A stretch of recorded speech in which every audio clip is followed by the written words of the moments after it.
तो मैं आपको बता दें कि शिक्षा मंत्री रोहित ठाकुर का बयान सामने आया है। नव वर्ष की पूर्व संध्या पर प्रदेशवासियों को उन्होंने शुभकामनाएं दी। नए साल में गुणात्मक शिक्षा पर फोकस सरकार करेगी। उन्होंने कहा, पहले से अंग्रेजी मीडियम 6 साल बच्चों की एडमिशन सहित कई इनिशिएटिव लेंगे। पहले मैं समस्त प्रदेशवासियों को शुभकामनाएं देता हूं। आने वाला वर्ष 2024 हम सब के लिए मंगलमय हो, प्रदेश के लिए खुशहाली लाए, प्रगति लाए, और विशेषकर जो 2023 के दौरान हमारे को आपदा देखने को मिली है, उससे शीघ्र हमारा प्रदेश उभरे,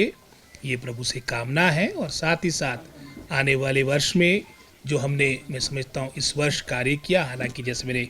आपदा की बात आपके समक्ष की, लगभग कोई 3-4 महीने के आसपास की अवधि हमारी इसके कारण भी, मैं समझता हूँ, समय काफ़ी ख़राब हुआ, नष्ट हुआ, लेकिन बहुत से कार्य हमने, चाहे शिक्षा क्षेत्र की बात हो, चाहे अन्य क्षेत्र की बात हो, जैसे हमारी सरकार का, हमारे माननीय मुख्यमंत्री का संकल्प एक व्यवस्था परिवर्तन से संबंधित रहता है।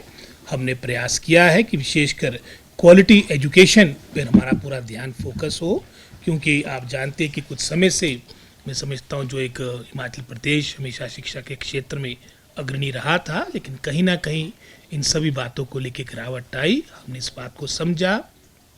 एक्सेप्ट किया, और साथ ही साथ जिससे संबंधित जो हम रेमेडियल मेजर्स ले सकते हैं उस ओर सरकार प्रयास कर रही है।